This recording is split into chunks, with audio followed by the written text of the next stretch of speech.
ලිංගික බෙලහීනතාවට විසඳුමක් වශයෙන් නිපදවා අලෙවි කරන නම වියාග්‍රා කනෙක්.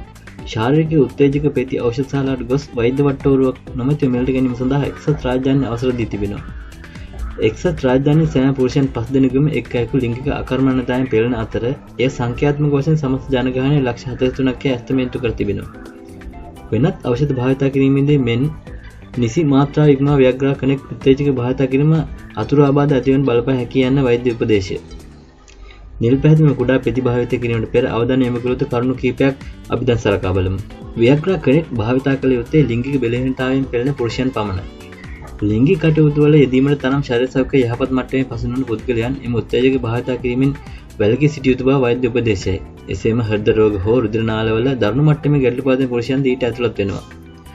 පඩිපෙළ දෙකක් නැගීම වැනි සැහැල්ලු ව්‍යායාම කෙරෙන විටදී අධික මාංශයක් හෝ පපු වේදනාවක් දැනෙන පුද්ගලයන් වියාග්‍රා කනෙක් භාවිත නොකළ යුතු බවට වෛද්‍යවරු උපදෙස් දෙනවා. තමාට ඇති වෙනත් රෝග ලක්ෂණ සාමාන්‍ය සෞඛ්‍ය තත්ත්වය සහ පාවිච්චි කරන ලබන වෙනත් ඖෂධ වේ නම් ඒ පිළිබඳ ඖෂධ වේදිකයන් හෝ වෛද්‍යවරුන්ගෙන් කාරණා විමසීම ඉතා වැදගත් වෙනවා.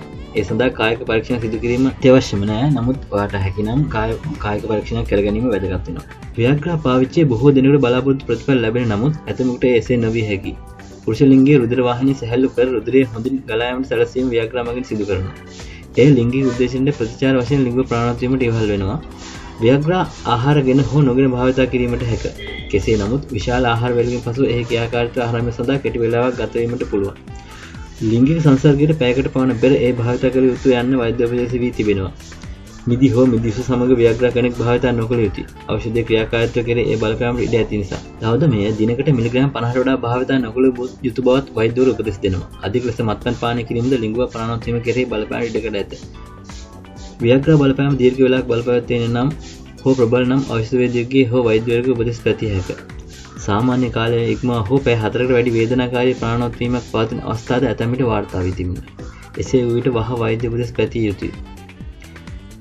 මේ නිසා හිසරදය ඇතිවීම සුලභ තත්ත්වයක්. සෑම පුරුෂයන් 10 දෙනෙකුම එක් අයෙකුට හිසරදය ඇතිවිය හැකිය. සෑම පුරුෂයන් 10 දෙනෙකුම එක් අයෙකුට ඇතිවිය හැකි සුලභ තත්ත්වයන් වන්නේ කැරකිල්ල, ඇස්පෙනීම, අපැදලීම, දැඩි උණුසුමක් දැනීම, නාසය බර වීම, ඔක්කාරය. සමහර අවස්ථාවලදී ඖෂධ ලබා ගැනීම නවතා වහ වෛද්‍ය උපදෙස් පැතිය යුතු අතුරු බලපෑම් වෙනවා. ඒවා තමයි පපුවේ වේදනාව, එකවර පෙනීම අඩුවීම හෝ නැතිවීම, සමහර අසාත්මකතා, හුස්ම ගැනීම අපහසුව, හතිය හෝ තොල් ඇසිපිය හෝ මුහුණ ඉදිවීම, සමහරට සිහිය නැති වෙන්නත් පුළුවන්.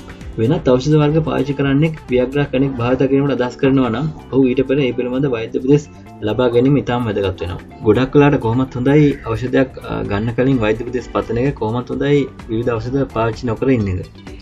පාවිච්චි කරන්න අත්‍යවශ්‍යම නම් වෛද්‍ය උපදෙස් මත ඖෂධ පාවිච්චි කරන එක ගොඩක් ඔයාගේ සෞඛ්‍යයට ගොඩක් හොඳ වෙනවා. ඔයාගේ යාළුවන්ටත් බලන්න මේ වීඩියෝ එක ෂෙයා කරන්න, මේ වගේ තවත් වීඩියෝ බලන්න සබ්ස්ක්‍රයිබ් කරන්න. පුදුම ලෝකය.